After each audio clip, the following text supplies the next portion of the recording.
En attendant, nous capables d'écouter sur toute plateforme podcast nous, ou capable regarder le tout sur YouTube, Facebook, et puis profiter, abonner pour pas rater rien, abonner sur chaîne WhatsApp nous tout. Yon rendez-vous pour pas jamais manquer sous Alter Radio.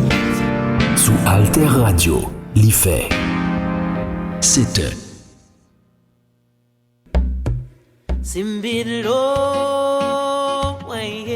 Bonjour, ici Malou Boboir sur Alter Radio.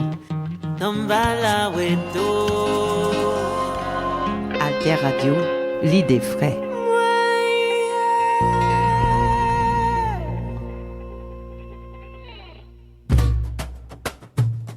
Alter Presse, Alter Radio, pour l'émergence d'une population bien informée. Faites un don pour Alter Presse, allez faites un don pour Alter Radio. Faites un don pour Alter Presse, allez faites un don pour Alter Radio. Votre solidarité peut vraiment tout changer. Allez, venez faire vivre l'info complète et libre. Faites un don pour Alter Presse, allez faites un don pour Alter Radio. Penchez-vous sur Alter Presse et faites un don. Merci, merci, pour l'appui citoyen. Merci, merci, de votre soutien. Alter Radio. C'est la télévision d'État iranienne qui les montre, les premiers résultats des frappes israéliennes et américaines sur la capitale Téhéran. Parmi les objectifs, de hauts responsables militaires et politiques de la République islamique, mais la cible principale, selon les USA, c'est le nucléaire. A short time ago, the United States military began major combat operations in Iran. Our objective is to defend the American people by eliminating imminent threats from the Iranian regime, a vicious group of very hard, terrible people. En plus de la capitale, ce sont les sites liés au nucléaire qui ont donc été ciblés, tant ceux liés à l'enrichissement de l'uranium que ceux liés à l'industrie militaire du pays. D'autres villes ont été également visées. En Israël, les premières alertes ont retenti, des projectiles sont tombés sur le sol après des tirs d'interception. Le Premier ministre s'est adressé à la population. Des jours difficiles nous attendent. Toute action militaire comporte des risques. Mais le risque de l'inaction est infiniment plus grand. Car si nous ne réagissons pas, nous aurons un Iran nucléaire, un Iran doté de dizaines de milliers de missiles balistiques, un Iran qui œuvrera à notre destruction et sera insensible à nos contre-mesures. Les gardiens de la révolution iranienne ont annoncé des tirs de riposte sur toute une série de pays de la région. Sur Israël, des tirs de missiles et de drones ont été revendiqués, mais aussi sur la Jordanie, le Qatar, les Émirats arabes unis, l'Arabie saoudite ou le Bahreïn, des pays qui abritent des installations militaires américaines de diverses importances. En Iran, les autorités appellent la population à éviter les zones ciblées. Les Iraniens de la diaspora, quant à eux, incitent leurs compatriotes à la révolte. Mais même avec l'arrivée de cette aide, la victoire finale sera forgée par nos mains. C'est nous, le peuple iranien, qui mènerons à bien cette ultime bataille. L'heure de retourner dans les rues approche. À l'international, de nombreuses voix appellent à la modération et à retrouver le chemin de la concertation diplomatique. En Israël, les sirènes d'alerte anti-aérienne ont retenti dans plusieurs régions du pays ce matin. On rejoint tout de suite Éléonore Veil, notre correspondante sur place. Éléonore, plusieurs explosions ont retenti ce matin. Les habitants sont appelés à se mettre à l'abri. Et oui, c'est la guerre que les Israéliens attendaient depuis plusieurs semaines. Et ce matin, enfin, des sirènes ont retenti à travers tout le pays pour annoncer le début des frappes israéliennes en Iran.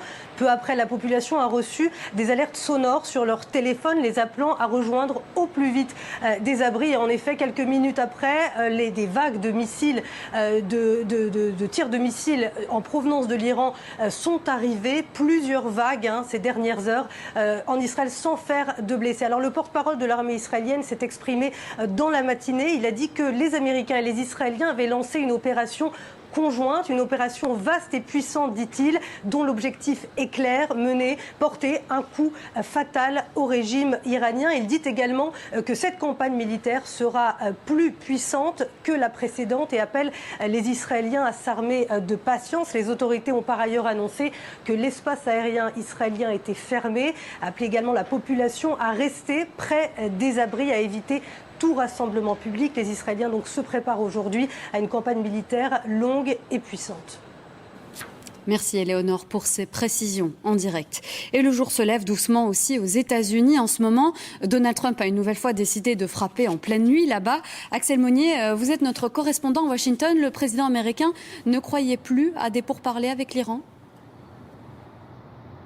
Non, effectivement, hier, il l'avait dit, les discussions n'allaient pas dans le sens dans lequel il voulait qu'elles aillent. Et c'est pour cela qu'il a décidé d'agir. Il faut dire que les demandes américaines, les exigences même, notamment sur le programme nucléaire iranien, étaient très élevées. Et que même s'il y avait des progrès reconnus par les deux pays, il semblait difficile d'imaginer un compromis en seulement quelques jours. Donald Trump, qui, il y a encore moins de 24 heures, avait dit ne pas avoir pris sa décision quant à d'éventuelles frappes sur l'Iran, l'a finalement prise, donc avec ces nouvelles attaques qui pourraient lancer le pays dans une nouvelle guerre bien plus longue et bien plus compliquée que ce qu'il avait connu lorsqu'il avait lancé des attaques contre Caracas au début du mois de janvier et avec la capture de Nicolás Maduro.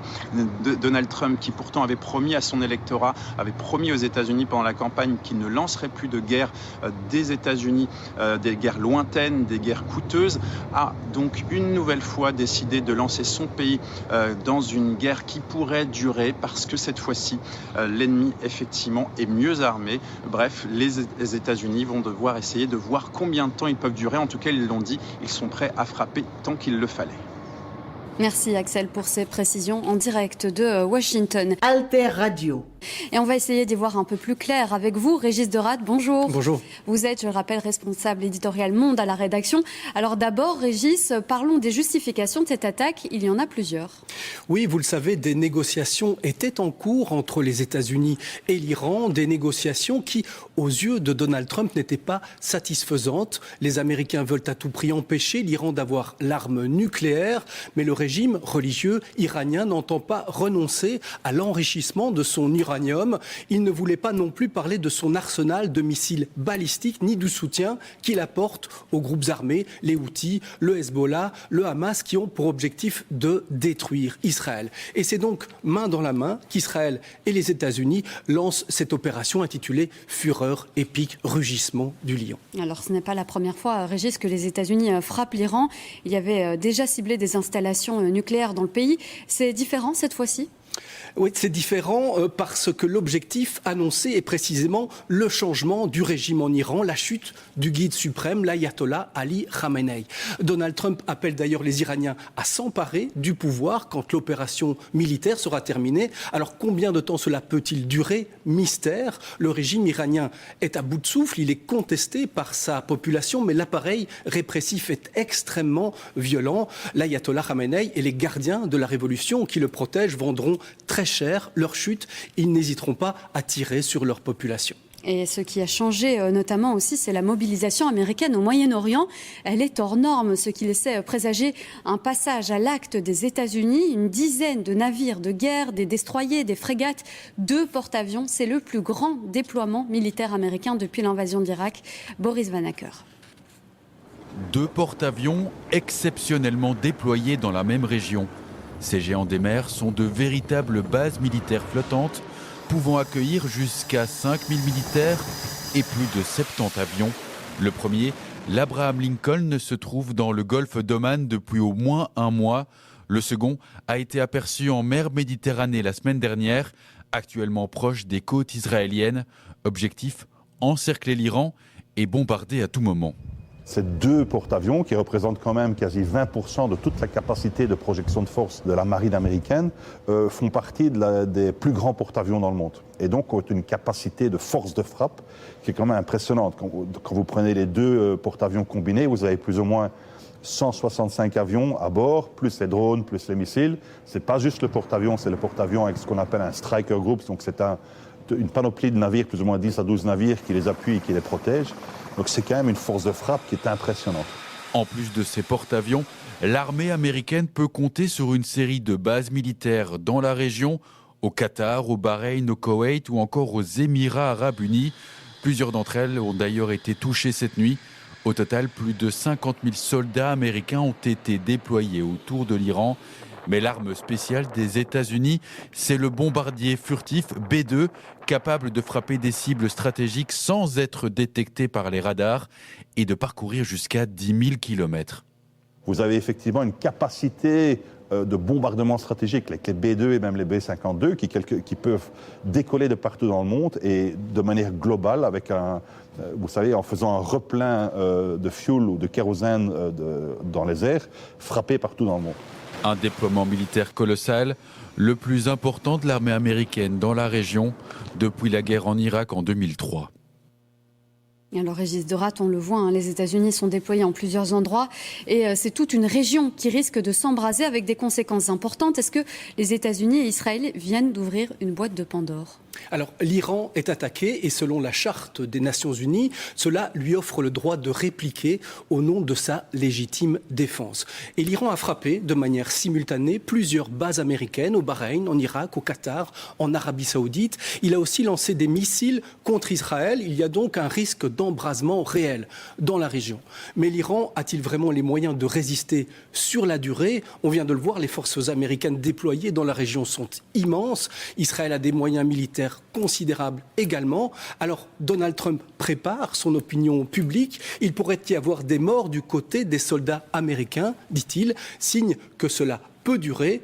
Notons aussi que pour Donald Trump, c'est une manière de détourner l'attention de l'affaire Epstein qui empoisonne la vie politique aux États-Unis et peut-être d'entrer dans l'histoire comme le président qui aura mis fin à la dictature religieuse iranienne. Merci à Régis d'avoir été avec nous sur ce plateau pour tous ces éclairages. Alter Radio 106.1 FM. Des frappes américaines massives sur les sites nucléaires iraniens ont lieu ce week-end. Elles ont suivi des frappes israéliennes moins massives, néanmoins importantes, sur les mêmes sites. Quelles sont les conséquences géopolitiques que l'on peut en tirer ? La première, c'est qu'il n'y a aucun respect du droit international. Israël, comme les États-Unis, s'en affranchissent totalement. Alors, certains, sur les écrans, ont plaidé sur une sorte de droit de légitime défense préventive qu'Israël aurait, en reprenant en fait les arguments du gouvernement israélien. Il n'y a pas de légitime défense préventive, c'est un oxymore. La légitime défense, c'est uniquement quand on est agressé. Et l'Iran n'a pas attaqué Israël, même si l'Iran menace verbalement Israël depuis très longtemps. Ce qu'on voit surtout, c'est qu'en fait, c'est une politique de puissance. Seule la force compte. Il n'y a pas de règles. Chacun fixe les règles qui lui conviennent. Et c'est plutôt inquiétant pour l'avenir de la planète et de l'ensemble des relations internationales parce que c'est un exemple qui peut faire des petits un peu partout. Comment ensuite protester contre des violations du droit par d'autres puissances qui, elles, ne seront pas forcément occidentales. Alors pourquoi Trump a été entraîné à frapper l'Iran, alors qu'il avait qualifié les frappes israéliennes la semaine dernière d'unilatérales, que ses équipes allaient commencer à négocier au lendemain des frappes israéliennes, ce qui a bien sûr empêché de négocier, et qu'il a fait campagne et que dès son discours d'introduction, il avait dit qu'il ne lancerait pas les États-Unis dans une guerre. Certes, il n'y a pas de troupes au sol, mais c'est bien une guerre qu'ont lancé les États-Unis. Qu'est-ce qui l'a fait changer d'avis ? Alors peut-être il voyait que Netanyahou réussissait son coup et qu'il voulait montrer que c'est lui qui dirigeait.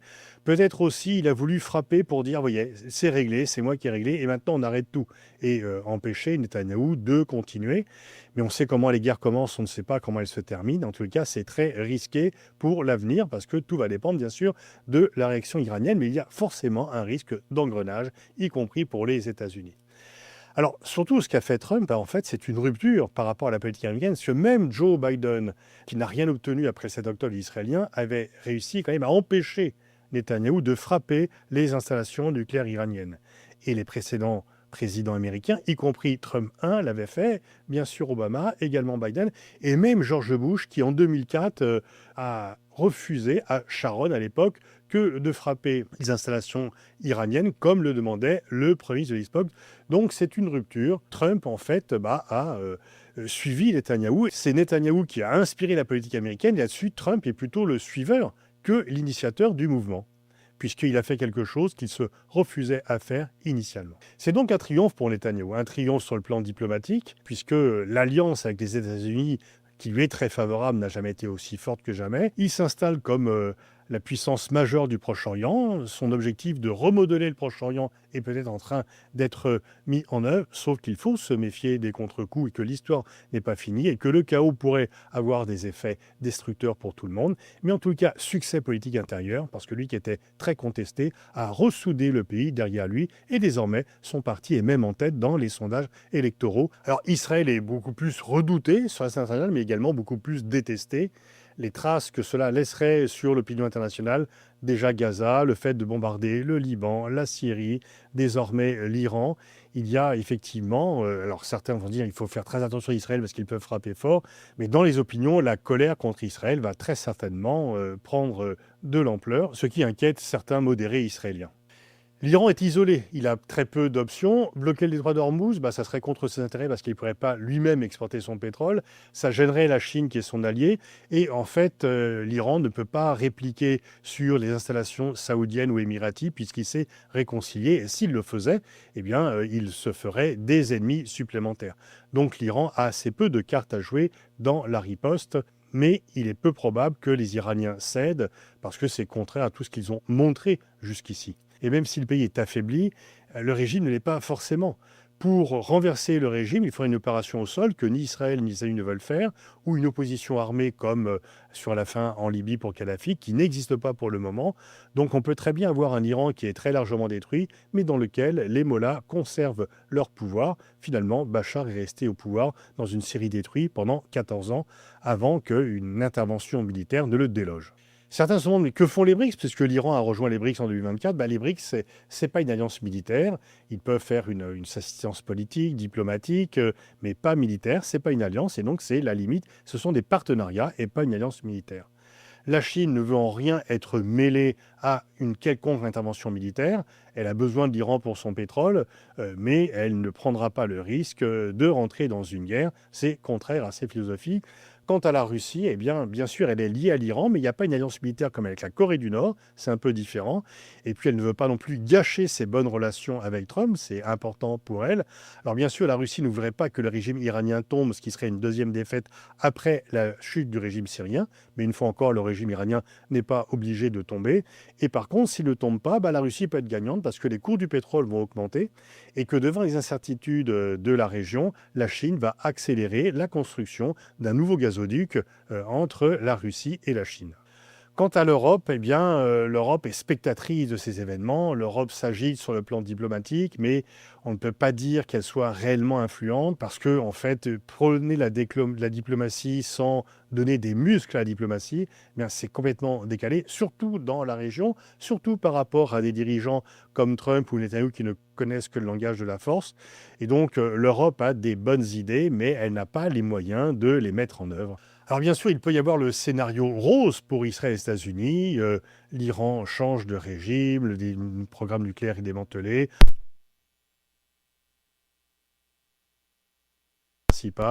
Et il y a quand même un risque d'une guerre prolongée si l'Iran ne cesse pas.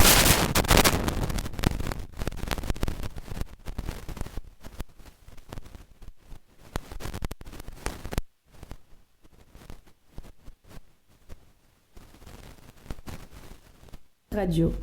Maintenant, allons rejoindre, si vous le voulez bien, Thomas Junot, professeur titulaire à l'École supérieure d'affaires publiques et internationales de l'Université d'Ottawa. Merci beaucoup, M. Junot, d'être avec nous ce matin. Bonjour. Bon, première réaction là, face à cette attaque d'Israël et des États-Unis sur l'Iran. Vous êtes surpris?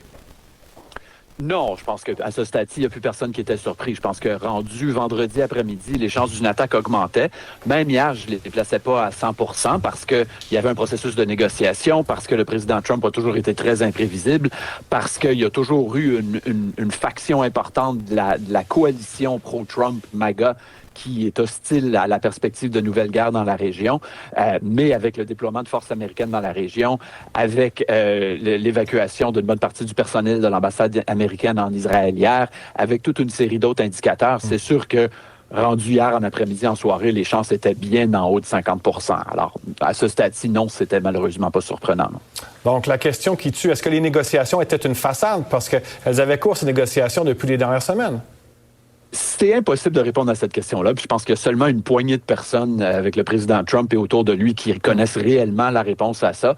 Alors, je peux juste spéculer. Moi, j'ai tendance à dire que non, c'était pas une façade, mais que c'était la perspective d'une attaque était toujours dans la poche arrière du président Trump. Je pense que c'était pas une façade dans la mesure où si le président Trump avait pu extraire des concessions importantes de la part de l'Iran, peu probable, mais il était prêt à essayer, il aurait saisi cette chance-là et il aurait présenté une entente diplomatique comme une victoire pour les États-Unis, comme une résolution du problème que l'Iran pose aux États-Unis depuis longtemps. Dans la dernière semaine, on a vu un certain progrès dans les négociations, mais un progrès timide. M. Trump, on le sait, il est très impatient, il est très impulsif, et donc il aurait dit, bon ben là c'est assez, les négociations vont pas fonctionner, et il a pris cette décision-là cette nuit. Alors, quelle est la stratégie américaine? Parce qu'on sait qu'il a beaucoup été question d'enrichissement d'uranium à 60%, si ça passe à 90%, c'est assez pour avoir une arme nucléaire. L'objectif, renverser le régime ou mettre la main un peu sur l'Iran pour des raisons économiques? Ça aussi, c'est difficile de répondre à cette question-là parce qu'il y a eu un manque total de transparence de l'administration Trump au cours des derniers jours, des dernières semaines. Même si on retourne en arrière à 2003, quand le président Bush a lancé sa guerre contre l'Irak, puis c'est pas pour justifier ou défendre cette guerre-là du tout, mais il y a eu beaucoup plus de communication par l'administration Bush à cette époque-là quant aux objectifs, quant à la stratégie du gouvernement américain au niveau de sa construction d'alliances, au niveau de ses communications avec la population américaine. Dans ce contexte-ci, le président Trump en a dit très peu. Dans le vidéo qu'il a publié cette nuit, il a parlé de changement de régime. Donc, on est loin au-delà de l'objectif initial qui était d'empêcher l'Iran d'acquérir une arme nucléaire. Ce qui a toujours été un objectif, disons, un peu fictif, parce que l'Iran n'a pas d'arme nucléaire et en demeure assez loin. Alors ici, si l'objectif c'est le changement de régime, comme ça a été dit cette nuit, ça c'est une autre planète complètement. Là. On ne parle pas de frappe ciblée, on ne parle pas de frappe sur quelques heures ou quelques jours, on parle de semaines de frappe et on parle d'une opération qui peut être extraordinairement risquée. Là. Ouais, risqué, des semaines de frappe, vous avez mentionné la guerre du Golfe Persique. Ça a duré 7 mois de mémoire. Donc, vous attendez que ça puisse durer plusieurs mois, ces frappes sur l'Iran? Encore une fois, avec le président Trump, il faut reconnaître son imprévisibilité. Si l'objectif en est un de changement de régime, on est dans le domaine de semaines, sinon plus, avec des scénarios extrêmement imprévisibles. Parce que dans un contexte d'objectif de changement de régime, le gouvernement iranien va répondre avec tout ce qu'il a. Et on le voit au cours des dernières heures, il semble que l'Iran a frappé des bases militaires américaines un peu partout dans la région et Israël aussi. Par le passé, en 2024 et 2025, quand il y a eu des affrontements, c'était beaucoup plus calibré comme frappe américaine et israélienne et comme réponse iranienne, parce que les deux côtés voulaient éviter l'escalade. Là, on est dans un scénario d'escalade. Il n'y a plus personne qui cherche à éviter l'escalade. Alors, ça va être long, ça va être compliqué, ça va être extraordinairement imprévisible. Et les risques d'instabilité à plusieurs niveaux, que ce soit des mouvements migratoires, des accidents environnementaux, des frappes contre le trafic maritime commercial dans la région, des frappes contre des civils de plusieurs côtés, puis la liste est longue de facteurs là, qui pourraient vraiment aller mal, et encore une fois, sur des semaines, voire des mois. Là. Il y a un instant, ma collègue Valérie Michael-Aubin parlait des réactions à l'international, parce que ça se pose, il y a une question de droit international, mais des réactions des pays limitrophes, mais un peu partout dans l'Union européenne. Là. Comment voyez-vous justement ces nombreuses réactions? Les réactions sont assez diversifiées dans ce qu'on voit qui commence à sortir. Certaines réactions sont prévisibles, comme votre collègue l'a dit, la Russie, évidemment, qui s'oppose aux frappes américaines. Beaucoup des alliés américains, si on parle des Européens, des Canadiens, des Australiens, sont dans une position un peu délicate. Dans tous ces cas-là, y compris le Canada, c'est des pays qui ont une opinion très défavorable, avec raison, de la République islamique d'Iran. C'est des pays, par contre, qui sont aussi très conscients de la difficulté de gérer leur relation avec Trump. Alors, quand le Canada, en particulier, va prendre position, ce sera d'abord et avant tout dans le contexte d'un calcul de la gestion de notre relation difficile avec Trump. Ce ne sera pas d'abord et avant tout par rapport à la question de la République islamique elle-même. On ne veut pas fâcher le président Trump. On ne veut pas l'irriter en critiquant, par exemple. Alors, vous avez mentionné la question du droit international. Je suis pas un avocat, je suis pas un juriste, donc c'est pas à moi de me prononcer là-dessus. Mais ce que les spécialistes de droit international disent, c'est qu'il n'y a pas de justification légale pour cette attaque-là. Mais je m'attends pas, pour le moment, en tout cas, à ce que les alliés proches des États-Unis fassent grand cas de ça, justement pour ne pas nuire à leur relation très difficile avec Trump. Bon, on se souvient, après la Deuxième Guerre mondiale, sous Eisenhower, les États-Unis qui avaient un intérêt dans la grande région, entre autres, et qui s'intéressaient déjà à l'Iran. Bon, l'Iran qui a son régime islamique officiellement depuis 1979. Est-ce que c'est un retour, justement, à cette politique un peu d'Eisenhower de se positionner clairement dans cette grande région? Ben, je pense pas que c'est un retour, dans le sens que ça a été comme ça depuis les années 50. Après la Deuxième Guerre mondiale, les États-Unis étaient un joueur très mineur au Moyen-Orient. C'est la France, la Grande-Bretagne qui étaient les joueurs plus importants. Puis ce qu'on a vu progressivement tout au long de la guerre froide, c'est les États-Unis, à chaque décennie, devenir de plus en plus impliqués dans la région, avec le coup d'État de 1953 en Iran sous Eisenhower, la guerre Iran-Irak dans les années 80, la guerre contre l'Irak en 1991. On passera pas l'histoire au complet, mais les États-Unis n'ont jamais diminué, au contraire, ont toujours augmenté leur présence dans la région. Ce qu'on voit maintenant, par contre, c'est un épisode qui va considérablement changer non seulement l'approche américaine à la région, mais la perception que beaucoup d'acteurs ont des États-Unis dans la région. Et évidemment, c'est très imprévisible ce qui va arriver en Iran. Est-ce que la République islamique même va survivre ou pas?